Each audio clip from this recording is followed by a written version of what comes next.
Hi guys. See, where are you going? Okay. Thanks so much, first of all, to accept the invitation, David. Our common friend, Siam Lalande, who is here, passed me your contact, and I'm really super happy to have the chance to speak with you. So thanks so much, David, to accept the invitation. The pleasure is mine. Thanks for the invite, gentlemen. I appreciate it.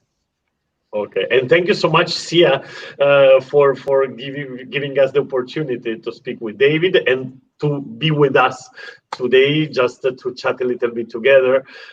So for those who don't know you, let's make a very brief introduction. David is coaching in the Bull system, and we will have the chance to speak a little bit about how this system is working, how is the structure, and so on. And Sia coached in Lithuania. I met Sia there, and now you are in Turkey, right, Sia? Yes, I'm in Turkey. Okay. Now. Sia coached in the club where I was, the Vilnius Rugby Academy, and then in Žalgiris Kaunas, and then in the Lithuanian national system too with the federation. So thanks both to accepting the invitation here. No, thanks to you, Daniela, for bringing me together with this legendary David Manuel. You know, I'm sure you're going to hear a lot about him. He's a great legend. On the field, on the side of the field, great personality, great person. So I'm sure you're going to get a lot out of him today.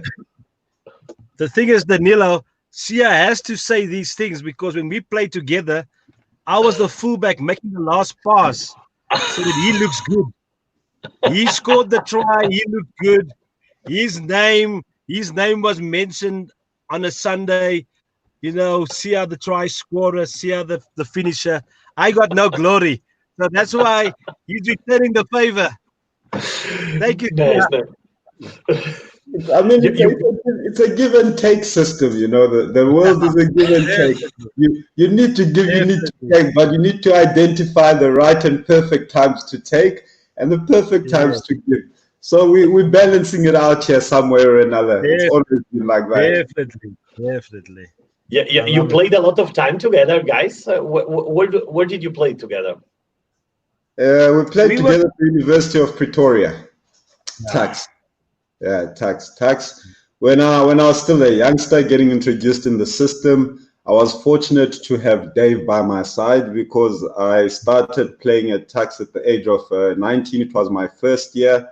You know, great coach Dick Muir was the coach at that time, you know, former Springbok coach.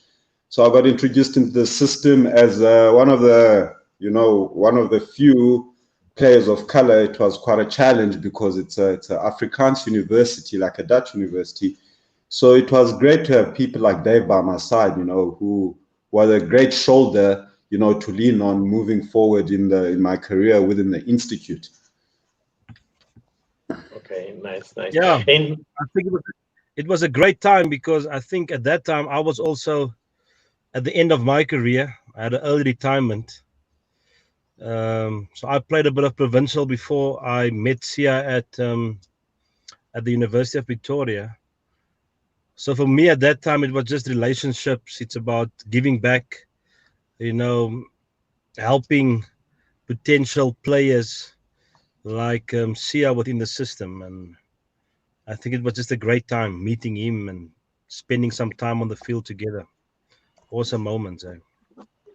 And you keep working on that till now. So you are helping potential player to come up to get maybe professional, maybe not, but to have fun playing rugby and so on. So maybe could you tell us something about your role now, your function, what you are doing there, and so on? I think there's three things that makes me emotional is seeing my wife and her beauty and my two daughters, seeing them. And then the third thing is seeing potential being released. So creating an environment where I see players that has all the capacity and ability, but seeing them really becoming their best selves.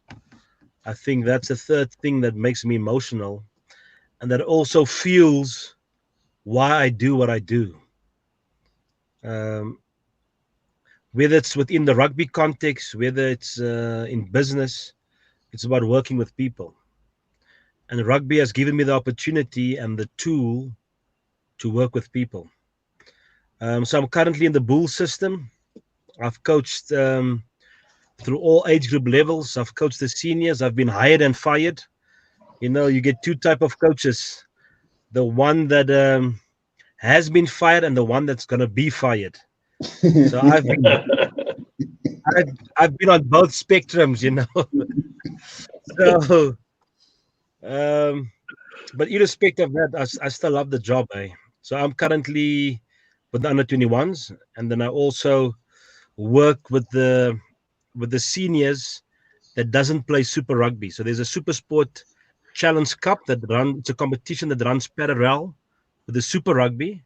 So all the seniors that are not doing service at the Super Rugby, they come down to us, and so I also get the opportunity to still mingle with senior players and also have an impact on their lives, hopefully, still. So that's where I'm at the moment, and I'm still loving it.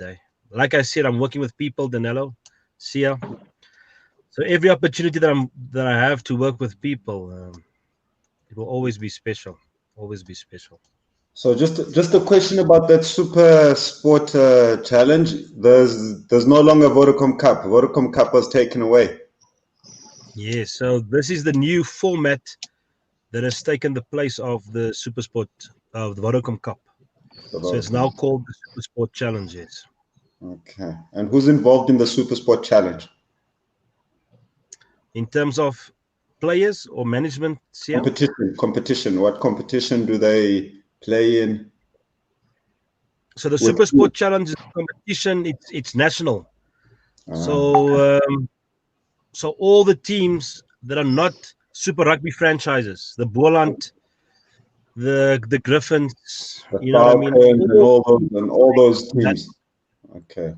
Yeah. Right. So we have different pools, and if you come out of the pool, you play a playoff matches into that final match opportunities. Yeah. And David, how does it start the journey of a player in the Bull systems, in the Bull system? How are you? What is the first step?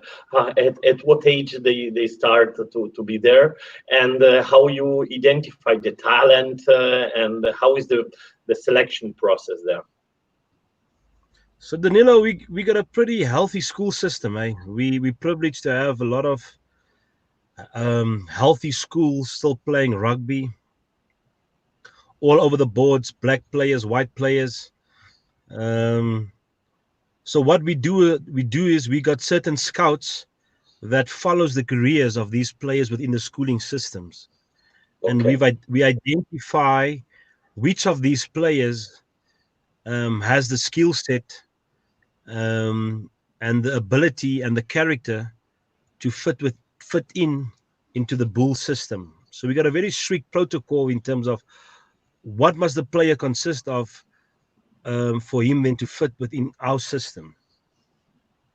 And once we're happy with that, and the player ticks all the boxes, we then invite him to come to our system.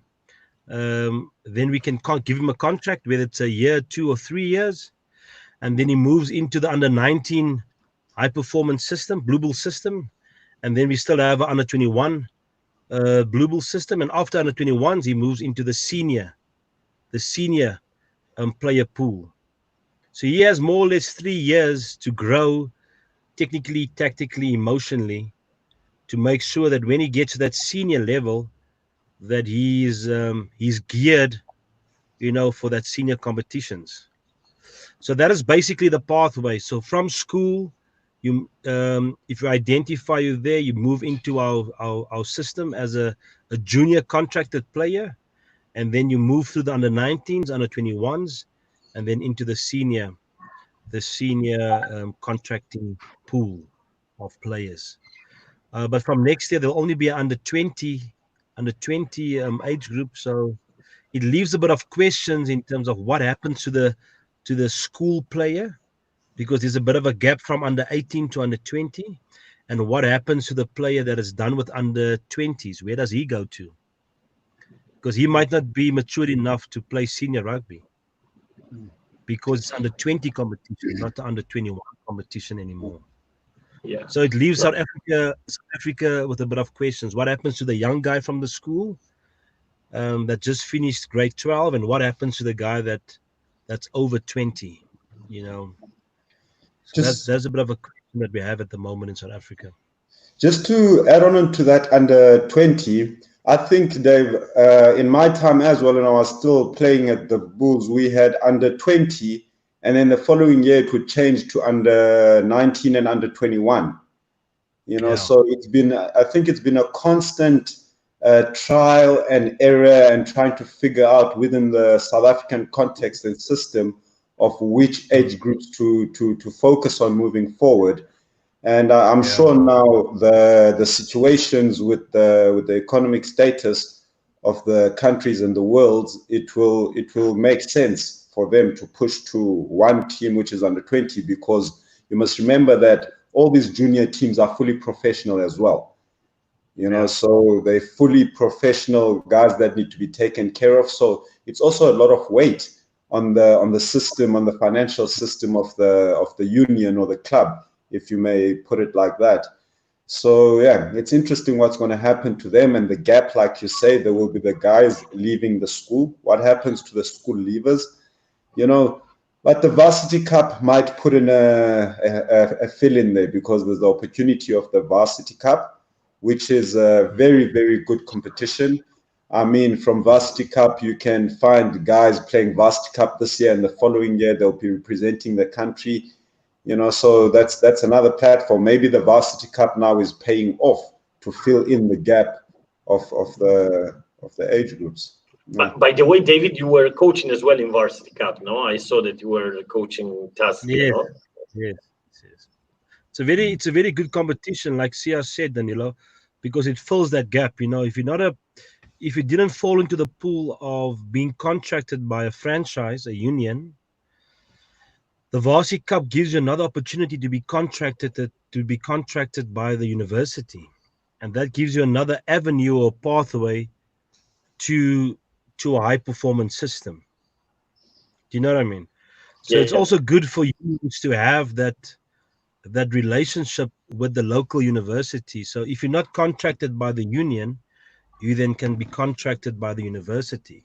So then a lot of players are being looked after. So I think with the new under 20 system, we're going to lean a lot more onto the Varsity Cup competition. But what happens to the player that doesn't have good grades, that can go study here, Danilo? That's the problem. What happens to them? Yeah. That's the big question. So yeah, that's going to be pretty much of a challenge, I would say. And it comes to extending the Varsity Cup. I know they've been trying to extend the Varsity Cup, involving the lower colleges. I'm not sure if it's colleges or something like that. So they will need to grow the Varsity Cup platform more. I'm sure they have ideas that they've thought of now, because Varsity Cup has been running for quite a while. And that Varsity Cup competition, I'm telling you, is something that the rest of the world should be looking at. I mean, I introduced it in Lithuania when I arrived with the Varsity Sevens, if you remember, Daniela. Yeah. Which we got a number of players coming out of that system, where the whole country's clubs managed to have a platform to choose players from. And the important thing about this varsity is the attachment of education and sport. Those two have to go hand in hand for you to get support from families and parents, because there's always that fear that a kid will not make it in sport. We don't all make it. What happens if you don't make it then? And then you can branch off within the university atmosphere and area, you will find ways to branch. It will not be totally a new place for you. Oh, David is gone. Maybe we'll come back. I hope surely we'll come back. Maybe he's in the bushes there somewhere in South Africa, So up in the mountains, network there is a bit of a challenge. Something happened with this connection. Yeah, So, but that's very interesting, Sia, to understand. We can keep speaking and then we will join. But it's very interesting to understand the system in South Africa, because now South Africa, they won just the last World Cup, and all the world is looking at South Africa like an example to try to copy and repeat, maybe. I mean, we are very fortunate, especially it goes back to that 95 World Cup again, where the hunger came from, that 95 World Cup. So it's embroidered in our hearts and our nature that rugby is something that can get you somewhere in life, so every kid growing up wants to be a rugby player. And that's the magnificent thing about South Africa, that you've got a big pool to choose from. If the one player isn't putting in the effort and heart, to make the best of the situation, the practice situations that they've been put in, or the games, and then it's very simple. The coach will take the next coming player. Where now you deal and focus on improving players. Instead of having to focus on trying to get players to the training and stuff like that. So you will always plan your sessions knowing that there will be people to fulfill the roles. You understand? And in that part, you can make your mistakes as a coach. And that is good, because you make your mistakes, you start eliminating certain things that you do not need for certain trainings, and you're growing as a coach. The players are growing as well. And there's that natural competition, that is there on a daily basis. So it's an amazing. That's why I try wherever I'm involved within sport, I always try to link it to education, to the school, to the university. Like I was speaking with Lithuania, where later on we neglected that competition. It's just a pity that the people didn't get the full idea, which is I explained of why we're introducing the sevens into the Lithuanian system, because it was meant to be a platform for coaches as well.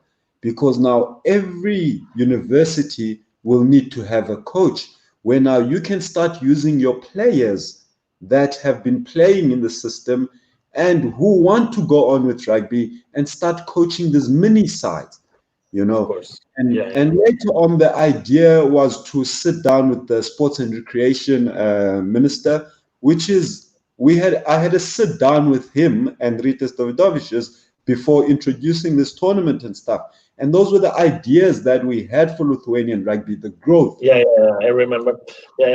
I think that David had some connection problem. I don't see on the WhatsApp, and I don't see connected on the WhatsApp. But okay, let's keep speaking a little bit, and then if he's not coming, maybe we will postpone to another day. So we just started. Now you were mentioning, Sia, let's use this time just to speak a little bit. And now you were mentioning the 95, and this week I had the chance to interview. I don't know if you saw it, John Carlin, who is the journalist and the writer who wrote the book from which it was taken, the movie Invictus. He lived with Mandela. He met a lot of time Mandela just to write the book and so on. And it was really impressive. And we were speaking with him that what happened this year, it was like Invictus 2. Because to see a black captain, Sia Kolisi, taking the trophy, and so it was the perfect sequel, no? To the Yeah, the second phase, yes, most definitely. Yeah. David is back. I'm trying to put David. No. He's here.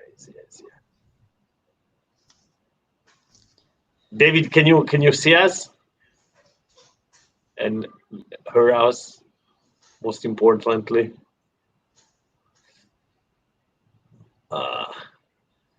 he's struggling with connection there. Oh my goodness. I see struggling with connection. That's what happened with the lives. Sometimes the very nice thing is that you have the possibility to speak with people without even meet them. But sometimes you are like connected to the connection, linked to the connection. Networks and differences. Went out. Okay. So let's see if he can come back. So what I was telling to you, it was that this year it was like Invictus 2 second part, because I think that how old were you in 95? I was 10, turning 11 that year. Yeah. And if you remember at the end of the movie, there was this little guy like cheering for the Springboks in a city bar there in Cape Town. And I thought, I spoke with Warren Abrams as well, and he told me that his best remember of rugby was that year. Yes, you told me that it was very important that interview with him. Yeah. And I was thinking about, I don't know, Siakolism was like a 4 or 5, I don't know. I think about all of you guys that they were like the age we were. Yeah.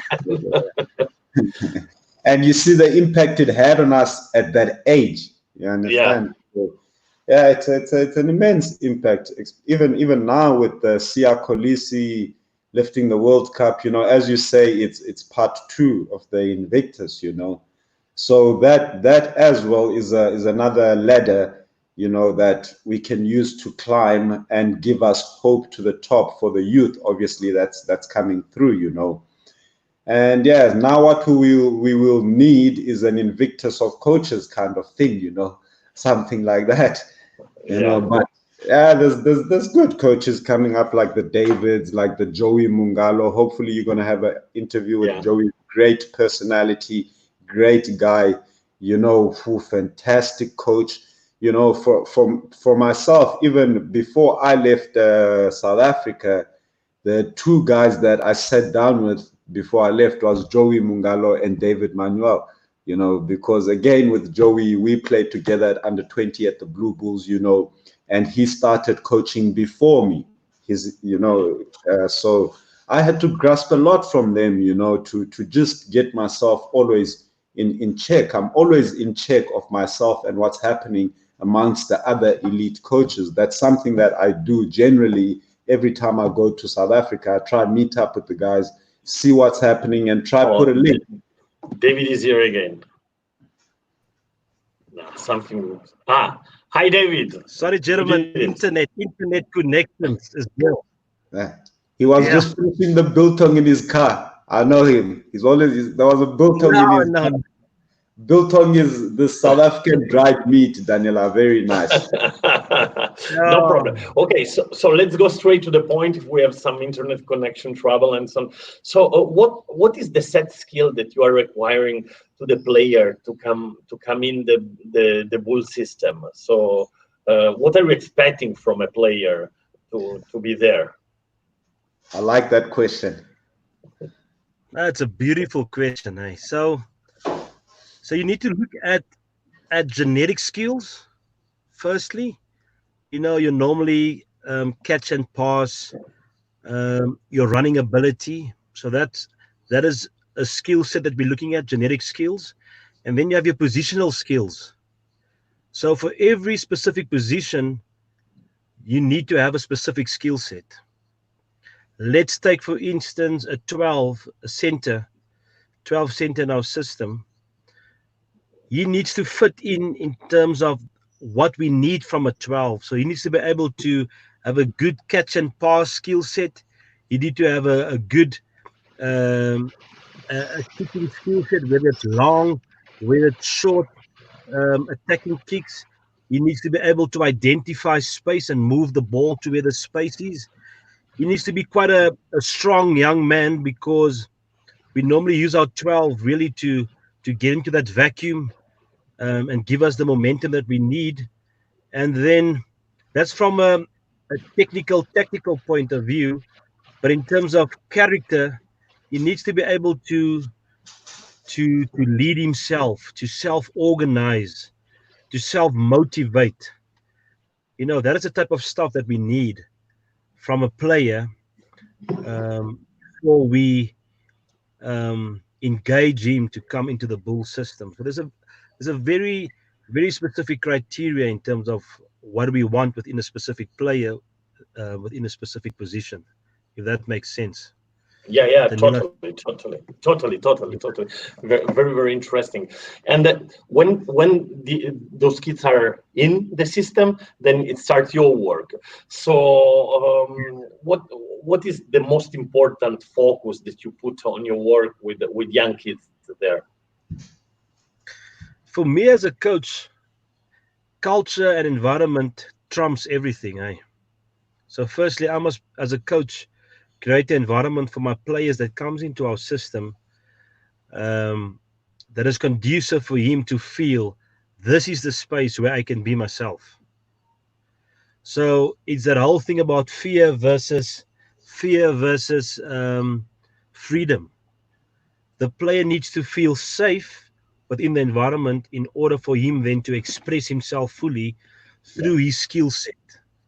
That's important. If a player is afraid, and he doesn't feel safe in the environment, he will end up not taking risks. He will not be able to use the skill set that he has, because he will always be thinking about what will the coach say, what will the coach feel if I make this decision. So environment and culture that I create for the player, that is the most important thing. And then I will start, really fine tuning his skill set so that he can really become comfortable within the position that he holds within our attacking system, within our defensive system, and our kicking approach. So I think that I believe that is where I always start environment culture. That's the most important thing for me. Nice, Just very interesting. Danila, just to have a question on the culture within the Blue Bulls, the setup. I know this cultural thing is very important. How challenging is the Blue Bulls culture? You know, can't if I broaden the question is how challenging is the Blue Bulls culture? Because as we know, Blue Bulls are in Pretoria. It's a town known for Afrikaans Dutch. Even Yeah. English is very limited to some personnel around the area.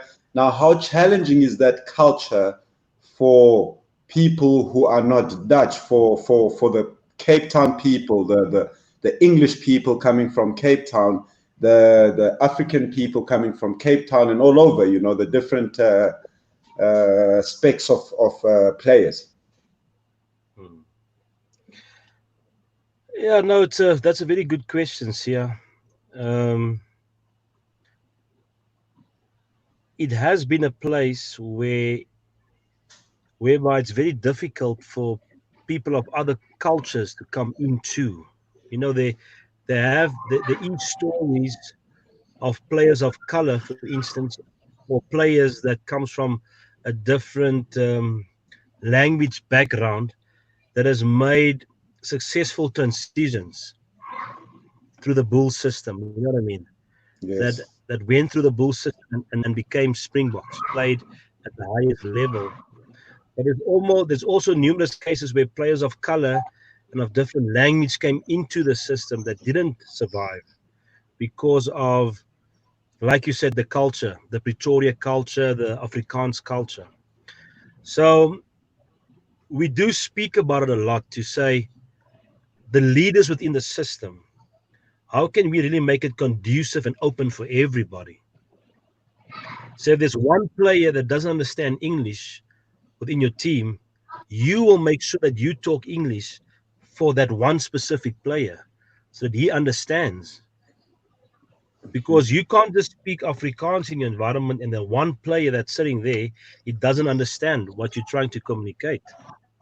So we've been talking about it and we've been making each other aware of, look at gentlemen, South Africa's diverse.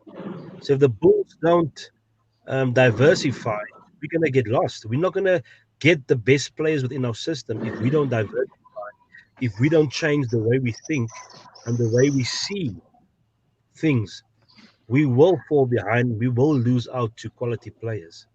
So I think that's a big challenge for the Bulls is how can we become relevant and how can we become open and aware of look at South Africa's diverse and we need to make changes to make sure that everybody feels comfortable and everybody feels safe and everybody feels that they belong in our culture because if we can get that mix right, Sia and Danilo, that will lead to players really becoming their best self and then from out of that they will become um, who they were created to be and then play at the top level. So yes, it is challenging, Sia, to come back to your question. And it is a challenge, but we must just keep on challenging one another to say, look, yes, South Africa is diverse, and because of that, we must also then align ourselves with that. But it is challenging.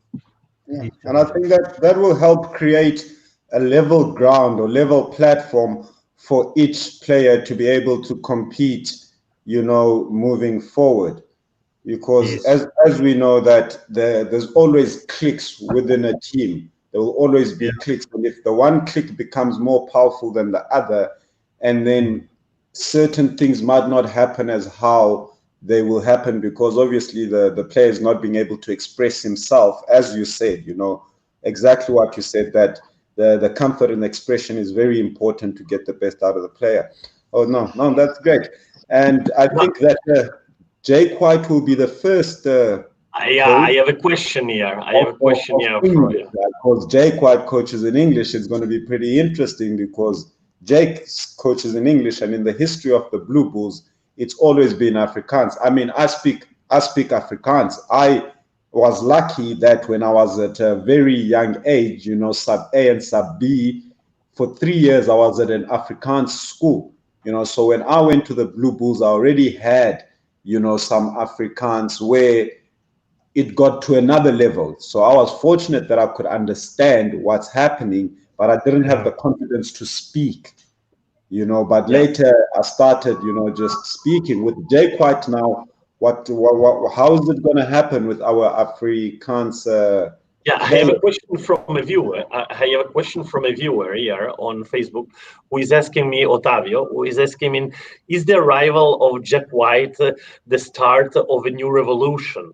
Do you think that his character and charisma can bring the best player to the Bulls as well looking to the Springboks optics? So it is a little connected to what Sia was saying. Mhm. The thing is to start off by saying that in 5 years, the Bulls had 4 different head coaches. So there's been a lot of instability within our system, and it was difficult for us to settle in terms of what is our culture and what is our environment and how do we want people to see us as the Bulls because of the changes within head coaches.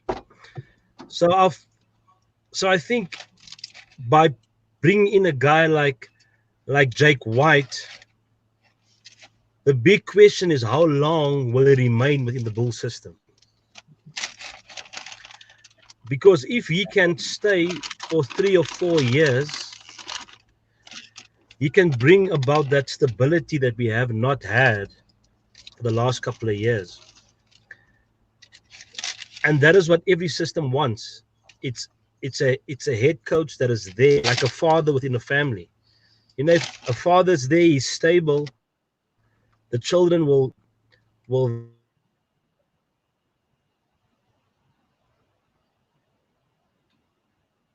Hope that come back. It's a pity because it is a very interesting Yeah. Oh, discussion. very. Okay, Yeah. maybe let's So see yeah, if you get back. yeah, yeah. Another question that has just come to my head now. I'm trying to think if John Mitchell is still at the Bulls as well, because John Mitchell was the director. Are you a Bulls fan? Yeah. Am I a Bulls fan? That's a very good question, Daniela. I'm family more than a fan. I'm family more than a fan because that's where I was brewed, coming out from school, coming out into the system, having a look at what the demands of the system have. So I was brewed there. So Blue Bulls for me is more like family than I'm a fan. I wouldn't say I'm a fan. I'm a family of the Blue Bulls. Okay, I was asking Sia if he's a fan, a Blue fan. So just on the matter of Jake White, I think a guy like him, a coach of his stature and his profile, he will definitely draw a lot of players, to come to the Bulls. But like I said, the key thing is now, can he stick around long enough to create stability within the system and use his profile to get the right mix of players in there? And then how can he make sure he keeps them together and connected, to make sure we get the success that we had in the past as a Blue Bull organization. So he's definitely a factor, but there's a couple of things that needs to really fall into place in order for us really to be successful. In terms of him being an Englishman, it's going to be interesting because, like Sia said, it's predominantly Afrikaans. So once again, how can we then challenge players to be more open, Sia and Danilo, about, look here, South Africa is diverse. So Afrikaans coach is not better than an English coach, or a black coach is not less than a white coach. We are all equal. We all got different attributes. We all got different roles to play. We all got our different strengths.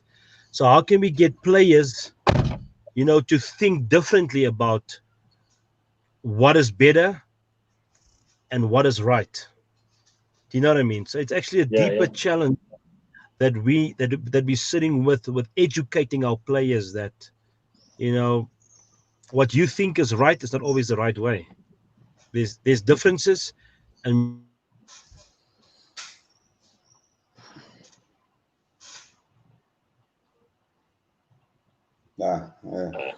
Okay, I think we have to stop it, but maybe we will try to do it again in a later time with that connection and so on. But I think that in those like 30 minutes, 40 minutes, we had a lot of interesting points. For example, all those focus on the bull stability, I think is from outside is very interesting to understand, and it's very interesting on the. And now we have two, David. Wait. Yeah. Oh.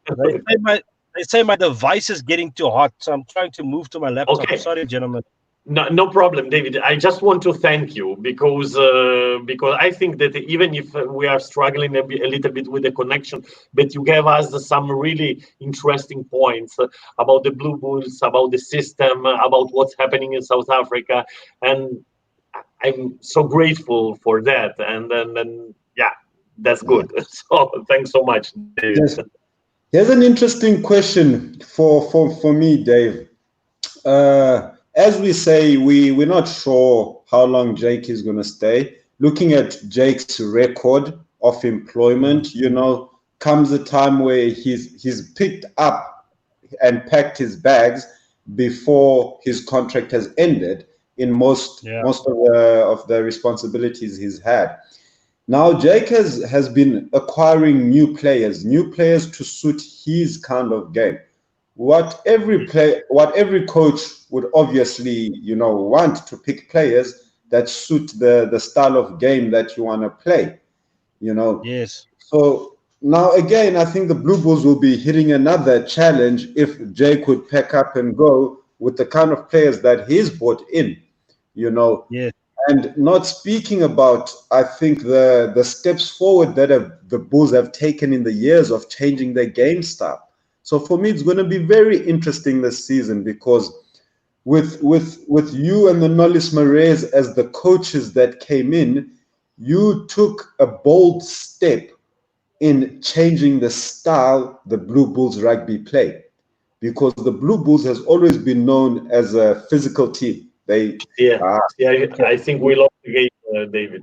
Yeah. So, anyway, the Blue Bulls, Daniela, have always been known as that physical team, you know. And it's I didn't ask David when we were speaking about what do they look at when they're picking players. He's very right. They look at players that can pass, you know, left and right, players that have a vision, you know, they can see and stuff like that. That is great way of scouting players. But what happens when those players get there, they are not used for the skills that they were acquired for. Yeah. You understand? So now, there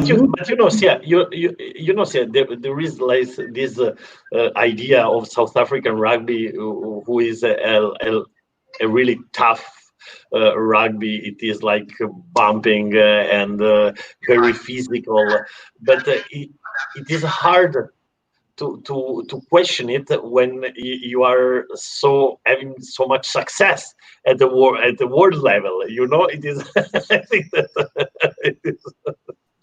It is. So just let's just tell me thank you, and and maybe we will repeat another day. But it is really great. I think that it was nice. You gave us some 2-3 tips, very, very good, and that's it. Thanks so much. We're gonna have to follow up because of the question that I've just put to you, Daniela. Sia, Daniela, please, we need to have another conversation. Sorry for the technical difficulties. No problem at all. No problem at all. I was supposed to be at home, but now I'm on my telephone, and that makes it difficult. So I'm very sorry. But just my last word before we go. I think, Sia, you really got good questions. And like I said, we really need to finish this off. But I think with what's happening currently in the world, I think a huge message that is going out there that everybody is equal. Everybody is equal. Everybody's got something to give. Diversity is strength. Our differences is our strength. You know what I mean?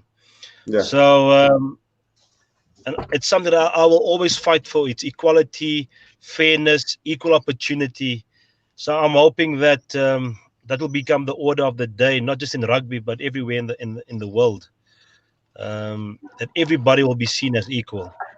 And I will always fight for that until I die one day, because it's a really important thing to me. But please, let's have a catch-up conversation, Danilo.